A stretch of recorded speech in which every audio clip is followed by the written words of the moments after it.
ciidamada xoogga dalka Soomaaliyeed iyo kuwa Jubbaland ayaa howlgal qorsheysan ka fuliyay deegaanka Canjeel oo qiyaastii 50 kiiloomitir waqooyi bari kaga beegan degmada Afmadow ee gobolka Jubbada Hoose. Howlgalkan ayaa lagu bartilmaameedsaday maleeshiyaadka khawaarijta oo qorsheynayay inay geystaan falal amni darro iyadoo ay ciidamada ay ku guuleysteen inay ka hortagaan dhagarta cadowga. khawaarijta ayaa markaasi ku howlaneed aasidda miinooyinka lagu waxyeeleynayo shacabka deegaanka.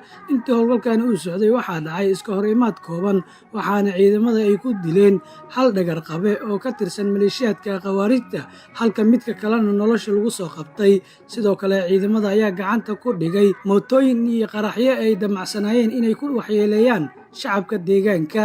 ciidamada Jubbaland iyo kumaandooska Danab ayaa sheegay in howlgalkani uu si guul ah ku soo dhamaaday isla markaana si buuxda loo fashiliyay qorshaha khatarta ah ee khawaarijtu ay ka maleegayeen gobolka Jubbada Hoose.